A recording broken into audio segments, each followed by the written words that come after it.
Pada pelajaran tingkatan 2 hingga tingkatan 5, cikgu nak tunjukkan ramai kata algebra ni susah, pada hakikatnya teknik tu yang salah. Tapi cikgu nak tunjukkan benda yang senang, confirm masuk exam. Kita ada soalan ni, faktorkan 50A kuasa 2 tolak 8. Awak kena tengok, ini pattern yang melibatkan 2 unknown. So, pemfaktoran ada 4 jenis. Yang pertama, ada 2 unknown, ada 3 unknown, ada 4 unknown dan juga ada kuasa 2 unknown. Kalau awak tengok kat sini, dia tak ada benda yang sama, unknown yang sama. So, ini confirm bukan, ini confirm bukan, ini confirm bukan. So, yang ada hanyalah ini, confirm.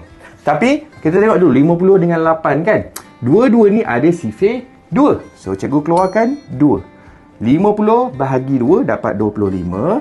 A kuasa 2. 8 bahagi 2 dapat 4. Dah sampai sini, sifar tak ada yang sama lah cikgu. Tapi, nampak ni, dia ada yang kuasa 2. Dekat tingkatan 1, awak belajar kuasa 2 sempurna bab 3. 25 adalah kuasa 2 sempurna.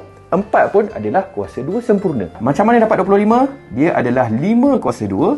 A kuasa 2 stay. Tolak 2 kuasa 2. So, properties of algebra.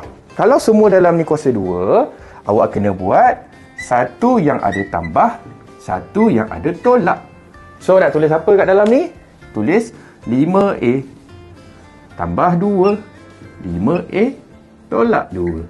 Inilah jawapan akhir. So, awak kena tahu pattern soalan. So, kepada ibu ayah yang nak tahu teknik dengan senang dan mudah, tak perlu langgar dinding dah. Daftar dekat Esther Edu.